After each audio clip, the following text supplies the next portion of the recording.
Abhishek Tiwari and you are watching me on अभय ज्ञान। Friends, voice lecture series की 6th video में आज हम डिस्कस करने वाले हैं पैसिव ऑफ इंपरेटिव सेंटेंस। तो इसके रूल्स क्या होते हैं, उन सारी चीजों को हम डिस्कस करेंगे। साथ ही कुछ इंपॉर्टेंट चीज मैं आपको बताने वाला हूं, जैसे इंपरेटिव वर्ड और इंपरेटिव सेंटेंस दोनों की क्या मीनिंग होती है। दोनों में आप कंफ्यूज नहीं होना, दोनों की अलग अलग मीनिंग होती है। जब एक इंपरेटिव सेंटेंस एक सेपरेट एक वर्ड बस होता है, इंपरेटिव वर्ड बस होता है, उसकी मीनिंग अलग होती है। और इंपरेटिव सेंटेंस उसके अंदर जो चीजें आती हैं उसकी डेफिनेशन और मीनिंग अलग होती है। साथ ही आपको एडवाइस और सजेशन में क्या फर्क होता है वो भी मैं आपको बताने वाला हूं। तो आज का वीडियो बहुत ही ज्यादा इंटरेस्टिंग होने वाला है। तो आइए स्टार्ट करते हैं हमारा आज का टॉपिक। सबसे पहले हम बात करते हैं कि इंपरेटिव होते क्या है। तो ये इंपरेटिव जो वर्ड होता है इसकी मीनिंग होती है वेरी इंपॉर्टेंट और अर्जेंट, यानी अति महत्वपूर्ण। जिसे हम इंग्लिश में वेरी इंपॉर्टेंट या अर्जेंट कह सकते हैं। तो ये मीनिंग होती है इंपरेटिव वर्ड की, यानी इंपरेटिव जो वर्ड है। अब ये इंपरेटिव वर्ड क्या है, नाउन है, प्रोनाउन है, एडजेक्टिव है, वर्ब है, क्या है, ये आपको कमेंट बॉक्स में भी कमेंट करके बताना है और इसका आंसर मैं नेक्स्ट वीडियो में दूंगा, लेकिन आपको भी यहाँ कमेंट करना है। फिर बात कर लेते हैं इंपरेटिव सेंटेंस क्या होते हैं। तो इंपरेटिव सेंटेंस की डेफिनेशन हम देख लेते हैं, पहले इंग्लिश में फिर हिंदी में, और इसे अच्छे से समझते हैं। तो इसकी डेफिनेशन होती है an imperative sentence is a type of sentence that gives instruction और advice and express a command, an order, a direction or a request. It is also known as gesive or a directive. तो friends, जो ये imperative sentence होते हैं वो ऐसे वाक्य होते हैं, यानी ऐसे सेंटेंसेस होते हैं जो इंस्ट्रक्शन यानी निर्देश या एडवाइस सलाह परामर्श देते हैं, और वाक्य में कमांड आदेश आज्ञा का या और ऑर्डर वही मतलब होता है आज्ञा का ही, डायरेक्शन और रिक्वेस्ट यानी डायरेक्शन कोई दिशा निर्देश, कोई रिक्वेस्ट प्रार्थना, यानी ऐसे सेंटेंस होते हैं जो एडवाइस, ऑर्डर, कमांड इन सारी चीजों के भाव को व्यक्त करते हैं, और इन्हें जेसिव या डायरेक्टिव के नाम से भी जाना जाता है। यानी इंपरेटिव सेंटेंस जो होते हैं इन्हें को डायरेक्टिव या जेसिव भी कहा जाता है। इन्हीं का यह उपनाम या दूसरा नाम है। तो आई होप आपको समझ में आ गई होगी दोनों डेफिनेशन। तो हिंदी में इसकी डेफिनेशन होती है, सिंपल वे में अगर आपको बताऊं तो इंपरेटिव सेंटेंस वे सभी सेंटेंस होते हैं जिनके अंदर ऑर्डर यानी आदेश दिया गया हो, कोई रिक्वेस्ट की गई हो, कोई एडवाइस या कोई सजेशन दिया गया हो। ध्यान रखिएगा, इसे कई बार हम सजेशन पढ़ते हैं, लेकिन हद हो गई यार, सजेशन नहीं होता। इसका जो सही प्रोनाउंसिएशन होता है वो होता है सजेशन। ये होता है सजेशन और ये होता है एडवाइस। तो इस तरह आपको इन्हें प्रोनाउंस करते समय ध्यान देना है। मैं भी काफी टाइम तक इसे सजेशन ही पढ़ता था, लेकिन बाद में मुझे पता चला कि सजेशन नहीं बल्कि सजेशन होता है। तो ये सारी चीजें आई होप तो आपको समझ में आई होगी। तो क्योंकि आप इंपरेटिव सेंटेंस का पैसिव बनाना सीख रहे हैं तो एटलीस्ट आपको इतना तो पता होना चाहिए कि इंपरेटिव सेंटेंस होते क्या हैं। तो जब आपको यही नहीं पता होगा कि वो होंगे क्या और उनके रूल्स को आप फॉलो करते जाओगे तो ये तो फिर अंधविश्वास हो गई ना, अंधभक्ति। तो आई होप आपको इंपरेटिव वर्ड और इंपरेटिव सेंटेंस दोनों समझ में आ गई होगी। तो आपको सिंपल से समझना है कि जो ये करते हैं वही इनकी पहचान हो। कहते हैं ना कि आप जो करते हो वही आप होते हो, यानी समाज में आपकी वही पहचान होती है। सेम चीज यहां भी है कि ये जो हैं वही इनकी पहचान और परिभाषा भी है। यानी ये इन सेंटेंसेस से होता क्या है, ये काम क्या करते हैं, ऑर्डर देने का काम करते हैं।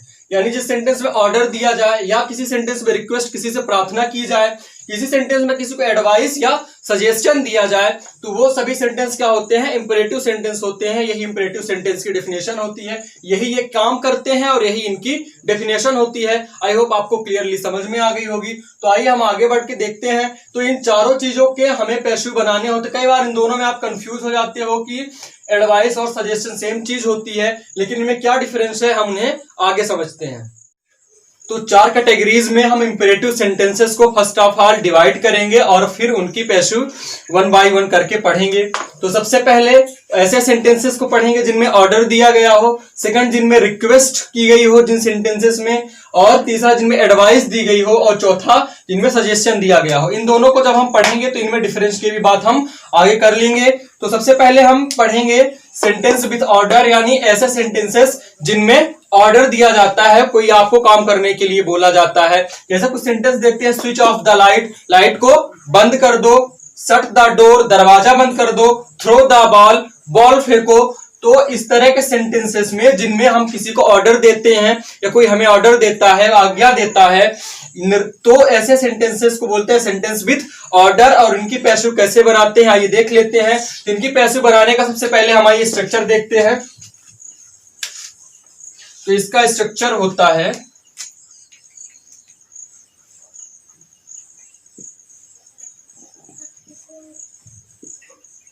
इसके स्ट्रक्चर में हम सबसे पहले लेट का प्रयोग करते हैं। इसमें पैसिव बनाने के लिए हम सबसे पहले यूज करते हैं लेट। फिर इसका हमें ऑब्जेक्ट लेना पड़ता है, यानी कि जो हमारा नया सब्जेक्ट होता है पैसिव का, लेट सब्जेक्ट प्लस आपको इसमें बी यूज करनी होती है। सबसे पहले आप let plus subject plus be plus third form of main verb, ये इसका स्ट्रक्चर होता है। और इसी स्ट्रक्चर के अकॉर्डिंग हमें फ्रेम करना है, यानी सेंटेंस विद ऑर्डर जितने हैं उनमें सबसे पहले आपको लेट रखना है, फिर आपके पैसिव का सब्जेक्ट यानी एक्टिव का जो ऑब्जेक्ट होता है plus be plus third form of main verb. तो इस तरह इसे हम फ्रेम करेंगे। तो आइए एक इन सेंटेंसेस को हम फ्रेम करके देख लेते हैं। तो सबसे पहले हम इसे फ्रेम कर लेते हैं सब हमारे स्ट्रक्चर के अकॉर्डिंग। स्ट्रक्चर हमारा कहता है कि हमें सबसे पहले यूज करना है लेट, तो हम यहां रखेंगे लेट। फिर लेट के बाद सब्जेक्ट हमारा पैसिव का जो कि एक्टिव का ऑब्जेक्ट होता है, इसे हम दा के साथ आर्टिकल लगा है तो उसके साथ ही लेते हैं। आपको ये रूल्स अच्छी तरह पता है। तो लेट द लाइट, फिर हमें बी रखना है, लेट द लाइट बी। अब थर्ड फॉर्म ऑफ वर्ब, तो हमारी वर्ब या स्विच ऑफ नहीं है, इसमें वर्ब स्विच बस है, इसीलिए इसकी थर्ड फॉर्म बनाएंगे। ऑफ की कोई थर्ड फॉर्म नहीं होती क्योंकि ये वर्ब नहीं है, प्रीपोजिशन है, इसलिए इसका ऑफ नहीं करना, आपको स्विच्ड करना है। यहां हो जाएगा let the light B switched, switched off. ये आपका पहला सेंटेंस बन गया।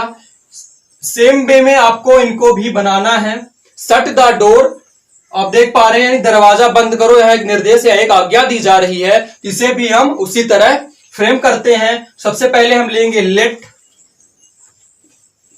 फिर हमारा सब्जेक्ट लेट द, हमारा सब्जेक्ट इसमें से हम उठाएंगे जो कि इसका ऑब्जेक्ट होगा, तो लेट द डोर। फिर सब्जेक्ट के बाद हमें बी लगाना है, तो let the door be shut. Shut की तीनों फॉर्म शट ही होती है। एक और सेंटेंस हम देख लेते हैं, थ्रो द बॉल। इसकी पैसिव हम कैसे बनाएंगे, तो सबसे पहले हम लेंगे लेट, फिर हमें सब्जेक्ट लेना है, तो लेट द बॉल,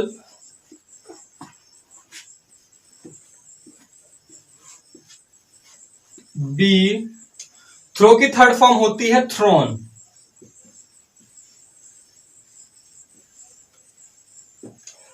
तो ये थे 3 सेंटेंसेस, इनके साथ हम प्रैक्टिस हमने की। अब बाकी सेंटेंसेस का आप प्रैक्टिस करिएगा। साथ ही 1-2 सेंटेंस हम दे रहे हैं जिनको आपको कमेंट बॉक्स में आंसर करना है। आप कमेंट करना और जो भी सेंटेंसेस देखते हैं उनको आंसर जरूर किया करिए। साथ ही अगर कोई आपको डाउट है तो वो भी कमेंट बॉक्स में आप जरूर पूछा करिए। तो अब हम बात करते हैं सेंटेंस विथ रिक्वेस्ट की। ये इस तरह के सेंटेंस होते हैं जिनमें हम किसी से प्रार्थना करते हैं या कोई हमसे प्रार्थना करता है कुछ करने या करवाने के लिए, तो ऐसे सेंटेंस को बोलते हैं सेंटेंस विथ रिक्वेस्ट। तो इनकी कैसे बनाते हैं, सबसे पहले आइए हम देखते हैं इसका स्ट्रक्चर। आप अगर स्ट्रक्चर को गौर से देखिए तो कुछ कुछ लग रहा है आपको, मतलब कुछ डिफरेंस, जहां ये जो कुछ कुछ लग रहा है ये कुछ कुछ से ही बहुत कुछ होता है। तो यहां पर अगर आप ध्यान से देखें तो जब हम इन्हें फ्रेम करते हैं, सबसे पहले यहां आपको दिख रहा होगा लिखा हुआ यू आर रिक्वेस्टेड टू, सबसे पहले हम ये यूज करते हैं। फिर इसके बाद फर्स्ट फॉर्म ऑफ वर्ब, यहां से देखिए पूरी पैसिव वॉइस की कहानी बदलती नजर आ रही है। यहां आपने अभी तक पढ़ा होगा, खूब रट के पढ़ा है कि third form of, third form of, third form of, यानी जितने भी पैसिव आपको यूज करने हैं आप अच्छे से रट के बैठे हुए हैं कि third form of main verb use करनी है। और आपको अगर एक सेंटेंस दे दिया गया सेंटेंस विथ रिक्वेस्ट का इंपरेटिव के अंदर, तो आप वहां भी थर्ड फॉर्म सीधा लगा देंगे और आपका सेंटेंस वही गलत हो जाएगा। दूसरी चीज, आप अभी तक चिल्ला रहे थे सब्जेक्ट सब्जेक्ट सब्जेक्ट, यानी जो इसका हमारा एक्टिव का ऑब्जेक्ट है वो सब्जेक्ट बन के ही आएगा तभी पैसिव होगा, लेकिन ये यहाँ वो नियम भी आपको उल्टा नजर आ रहा है। यहाँ भी वो एज ए ऑब्जेक्टिव रहेगा, यानी यहाँ जो डोर आया है वो यहाँ सब्जेक्ट बन के नहीं आने वाला है, वो ऑब्जेक्ट बन के एंड ऑफ द सेंटेंस में ही रहेगा और वो सेंटेंस में पहले भी नहीं आएगा। तो यहाँ पूरी कहानी चेंज हो चुकी है। तो हम कुछ इस तरह से फ्रेम करेंगे स्ट्रक्चर के अकॉर्डिंग। तो सबसे पहले हम लिखेंगे यू आर रिक्वेस्टेड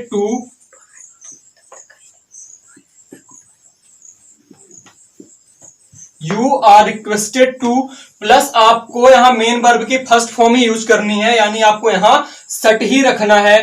तो you are requested to shut the door, यहां आपको द डोर, यहां आप देख पा रहे हैं ऑब्जेक्ट था एक्टिव में और पैसिव में भी ऑब्जेक्ट ही रह गया है। तो इस तरह की मिस्टेक आपको नहीं करनी है कि उठा के सीधे द ऑब्जेक्ट को यहां पटक देना है क्योंकि आप इसे ही नेता बनाते रहो हमेशा, तो ऐसा नहीं होना है। यहां पर ऑब्जेक्ट जो है end of the sentence he use होगा। अब दूसरा सेंटेंस देखते हैं, इसके बाद एक आधा सेंटेंस की हम प्रैक्टिस करेंगे और फिर अगले अपनी कंडीशन की ओर चलेंगे। तो आप यहां देख पा रहे हैं एक्टिव का जो सेंटेंस है वो बना हुआ है please give me a book. यहां भी अगर गिव मी अ बुक बस होता तो इसे सेंटेंस विद ऑर्डर कहते, लेकिन प्लीज आने से इसकी कहानी बदल चुकी है। तो आइए हम इसे फ्रेम करके देख लेते हैं। सबसे पहले हम लिखते हैं you are requested to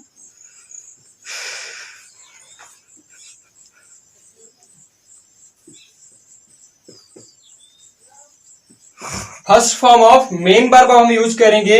you are requested to give me a book. यहां ध्यान दीजिए, यहां पर दो ऑब्जेक्ट हैं, तो जब क्योंकि ये जो हमारा सेंटेंस है सेंटेंस विथ रिक्वेस्ट है, तो यहां ऑब्जेक्ट को हम सब्जेक्ट नहीं बनाते हैं पैसिव में, यहां दिक्कत तो नहीं होती है। लेकिन जब इस तरह आपको दो ऑब्जेक्ट दिए रहे हो और वो सेंटेंस विथ रिक्वेस्ट ना हो, नॉर्मल सेंटेंस हो, तो वहां आपको कौन सा ऑब्जेक्ट पहले लेना है, ये टॉपिक भी हम डिस्कस करेंगे मिसलेनियस में। ये भी एक इंटरेस्टिंग टॉपिक होने वाला है। तो आई होप ये आपको समझ में आया होगा। एक और सेंटेंस फ्रेम करते हैं, तो वो हो प्लीज डोंट टच मी। बहुत बार आपने ये सेंटेंस सुना होगा, इसलिए हमने इसे लिया है क्योंकि ये सेंटेंस काफी कॉमन है। तो अब इसे हम फ्रेम करेंगे। तो सबसे पहले इसमें रिक्वेस्ट की जा रही है, तो सबसे पहले हम क्या लिखेंगे, यू आर रिक्वेस्टेड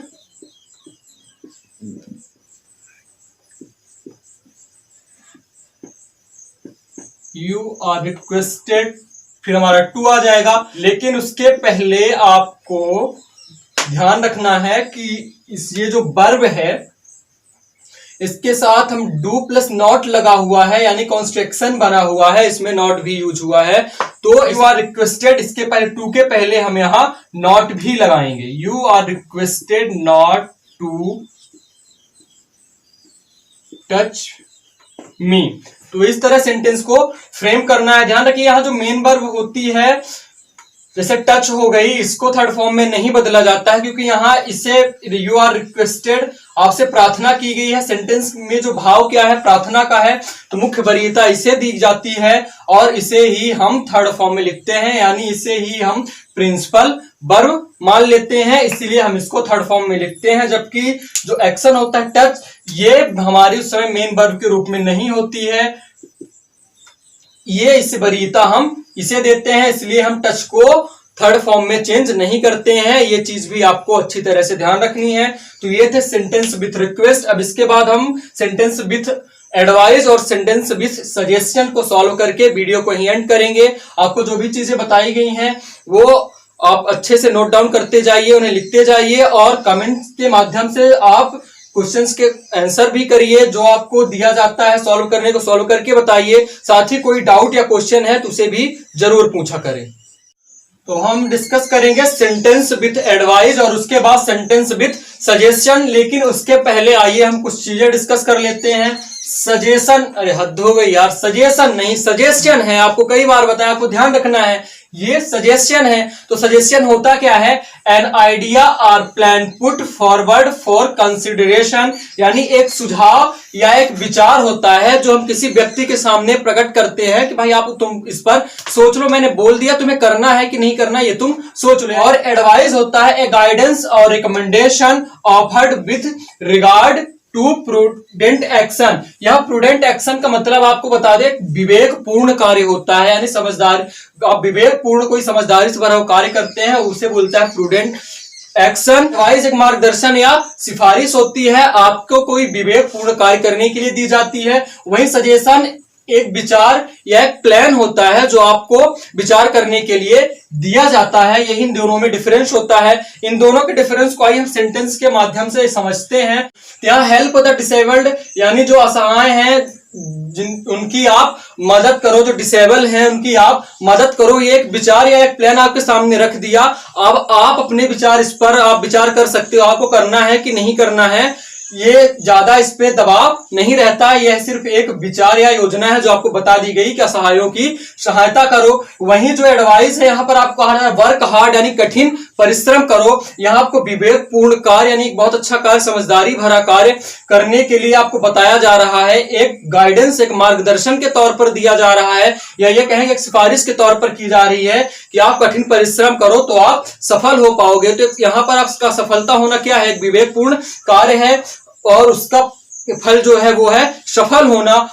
तो वहां पर आपको क्या एक मार्गदर्शन दिया जा रहा है, आपको बताया जा रहा है, एक रास्ता बताया जा रहा है कि कठिन मेहनत करने का एक रास्ता बताया जा रहा है जिसके द्वारा आप सफलता को प्राप्त करते हैं। तो इस तरह दोनों में डिफरेंस होता है। सीधा नॉर्मल रास्ते में मुद्दे की बात करें तो ऐसे सेंटेंस जिसमें आपके काम की बात की जाए, यानी फायदा डायरेक्ट आपको होने वाला हो, वहां एडवाइस दी जा रही है। यहाँ वर्क हार्ड एंड कठिन, आपको मैं अगर बोल रहा हूं कठिन परिश्रम करो तो यहाँ फायदा सीधे आपको होने वाला है। कठिन परिश्रम करना अगर शुरू करेंगे तो डायरेक्ट फायदा ये होगा कि आपको सक्सेस मिलेगी। वहीं जब आपको सजेशन दिया जा रहा है हेल्प द डिसेबल्ड, में आपकी बात ही नहीं हो रही, यानी असहाय, यहाँ फायदा डायरेक्ट जो फायदा हो रहा है डिसेबल्ड को हो रहा है, आप उनकी मदद कर रहे हो, उनको मदद मिल रही है, आप उनको खाना दे रहे हो, अगर उनके पास खाने की सामग्री नहीं है तो उनकी मदद हो रही है। आपको वो अलग चीज है कि लोग कहते हैं कि आपको दुआएं मिलेंगी, ये वो ठीक है, लेकिन यहां पर जो प्रत्यक्ष रूप से मदद हो रही है किसकी हो रही है, दूसरे किसी थर्ड पर्सन की, तीसरे इंसान की हो रही है। ना सजेशन देने वाले के हो रही है और ना जो सजेशन ले रहा है उसको हो रहा है। सीधे मुद्दे की बात यह है कि जब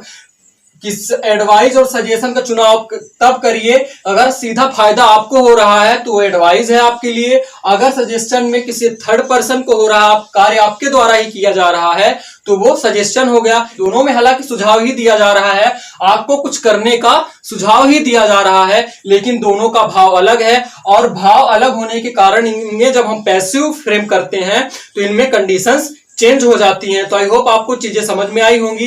तो आइए अब हम स्टार्ट करते हैं सेंटेंस विद एडवाइस। तो आइए सेंटेंसेस को हम फ्रेम करते हैं, लेकिन उसके पहले हम इसका स्ट्रक्चर देख लेते हैं। तो बहुत ही सिंपल इसका स्ट्रक्चर होने वाला है। आपको सिर्फ सेंटेंस के स्टार्ट में, यानी स्टार्ट ऑफ द सेंटेंस रखना you are advised to plus sentence, यानी इतना यू आर एडवाइज्ड टू रखने के बाद आपको जो सेंटेंस दिया गया है वही रख देना है। फिर सेंटेंस चाहे निगेटिव हो या अफर्मेटिव हो, कोई फर्क नहीं पड़ने वाला। तो आप इसे सिंपली कुछ इस तरह से फ्रेम कर सकते हैं। तो यहां देखिए आपको दिया गया वर्क हार्ड, हमने समझाने के सबसे पहले एग्जांपल लिया था, इसीलिए इसे फ्रेम करते हैं। सबसे पहले आपको लिखना होगा you are advised to.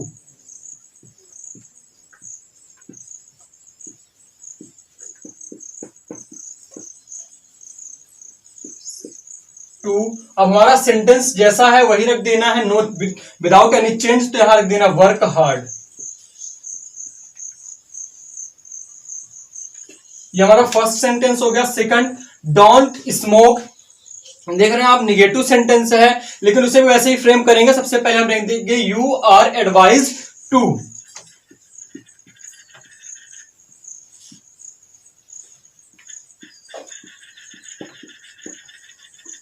Advised sentence में दो हेल्पिंग वर्ब नहीं यूज की जाती है एक ही सेम सेंटेंस में। तो यहाँ हेल्पिंग वर्ब क्योंकि आर ऑलरेडी आ चुकी है, क्योंकि जब हम ये सेंटेंस देख रहे हैं, ये सेंटेंस कहाँ का है, सिंपल प्रेजेंट का है। तो प्रेजेंट में हम कौन सी हेल्पिंग वर्ब यूज करते हैं, इज एम आर। तो यहाँ यू के अकॉर्डिंग हमने यहाँ पर आर रख लिया है, और क्योंकि यहाँ हमारा जो एडवाइस किसको दी गई थी आपको, सिंपल सी बात है। आपको एक चीज और बता दूं कि हाँ यू आ रहा है, आप सोच रहे हो यार पूरे सेंटेंस में यू नहीं है, तू ला कहां से रहा यू, तो आपको बता दूं भाई मैं आपको एडवाइस दे रहा हूं तो उसमें यू हिडन है, इस सेंटेंस में यू हिडन है क्योंकि मैं आपको ही तो एडवाइस दे रहा हूं, इसीलिए ये you are advise to add होता है। और यहां पर क्योंकि यहां जो डू थी वो हेल्पिंग वर्ब थी, एक सेंटेंस में दो हेल्पिंग वर्ब नहीं होती, इसलिए आपको सिंपली यहां से डू को रिमूव कर देना है क्योंकि यू के अकॉर्डिंग हम आर यूज करेंगे। तो you are advise not to smoke. फिर हमारा अगला सेंटेंस है बी केयरफुल, सेम वे में इसे भी हम फ्रेम करेंगे, you are advise to be careful. अगला सेंटेंस है गेट अप अर्ली, यानी सुबह जल्दी उठो। आपको लग रहा भाई यही मत बोला कर, सब बोल लिया कर, पर ये मत बोल कि सुबह जल्दी उठ जाओ क्योंकि आपसे होता नहीं है, फिर भी आपको करना चाहिए क्योंकि सुबह उठने के और भी अपने आप में बहुत सारे फायदे होते हैं। तो आइए इसे हम फ्रेम करके देखते हैं। तो इसे हम देखते हैं गेट अप अर्ली, तो यू आर एडवाइज्ड टू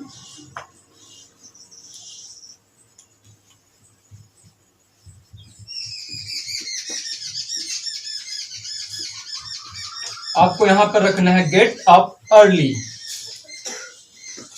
तो ये थे सेंटेंसेस विद एडवाइस। अब हम बात करते हैं सेंटेंस विद सजेशन, और क्लास को आज यहीं एंड करेंगे और इसके आगे हम आगे की कंडीशन को डिस्कस करेंगे जिनमें हम इन्फिनेटिव और मिसलिनियस इन सब चीजों के बारे में बात करेंगे। तो आइए हम इन सेंटेंस के साथ प्रैक्टिस कर चुके हैं, अब हम स्टार्ट करते हैं सेंटेंस विद सजेशन का। स्ट्रक्चर आपको गिवन है यहाँ, subject plus should be plus third form of verb आपको यूज करके सिंपली इस स्ट्रक्चर के साथ आपको रखना है।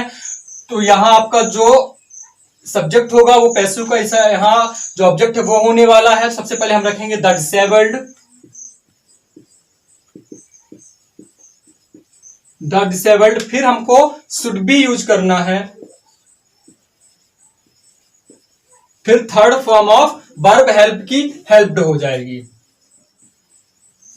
तो सिंपली आपको यहां पैसिव का सब्जेक्ट यानी एक्टिव का ऑब्जेक्ट सबसे पहले रखना है, फिर शुड बी का यूज करना है और फिर third form of main verb का यूज करना है। यही इसका स्ट्रक्चर है।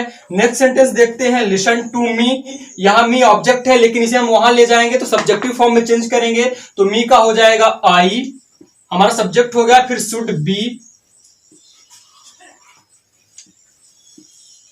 आई शुड बी, फिर थर्ड फॉर्म ऑफ आपको वर्ब की यूज करनी है लिसन और टू। तो इस तरह आपको सेंटेंस फ्रेम करना है। एक सेंटेंस और है हेल्प द पुअर, इसे फ्रेम करके देख लेते हैं। The poor should be helped. तो आई होप आज की वीडियो में जो चीजें आपको समझ में आई, समझाई गई हैं, वो काफी अच्छे तरीके से समझ में आ गई होंगी। आज की वीडियो में इतना ही, मिलते हैं नेक्स्ट वीडियो में। Thanks for watching. जय हिंद।